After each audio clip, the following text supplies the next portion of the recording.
పెద్దపల్లి జిల్లా ముత్తారం మండలంలోని పోతారం గ్రామంలో ఉపాధి హామీ కూలీలకు ప్రజలను దుద్దిల్ల శ్రీనిబాబు కలిసి Peddapalli parliament Congress party MP అభ్యర్థి గడ్డం వంశీకృష్ణన్ గెలిపించాలని కోరుతూ ఎన్నికల ప్రచారం నిర్వహించారు. ఈ కార్యక్రమంలో మండల కాంగ్రెస్ నాయకులు, కార్యకర్తలు పాల్గొన్నారు.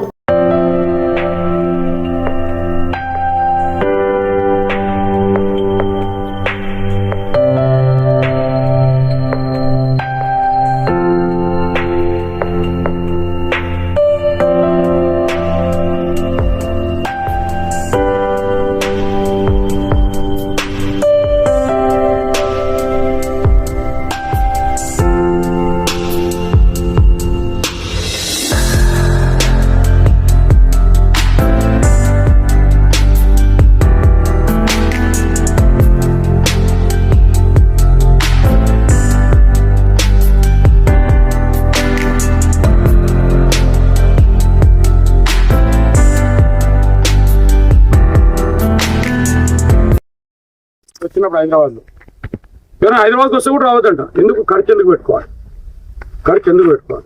ఇంకా 2 హామీలు ఉన్నాయమ్మా. ఇల్లులు ఒకటేసారి పిల్లలు పెద్దగా అవుతుంటారు, ఒకటే రోజు పెద్దగా. అట్లనే ప్రభుత్వానికి కూడా ఫస్ట్ 3,500 కాన్స్టిట్యున్సీకి ఇస్తాం.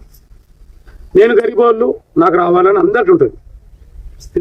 ఒక సిస్టంలో పోయి మీకంటే గరీబ్ ఉన్న వాళ్ళకి ఫస్ట్ వస్తుంది, ఓపిక పడితే వస్తుంది. ఈ మధ్యంతరంలో మా లీడర్లకు అందరి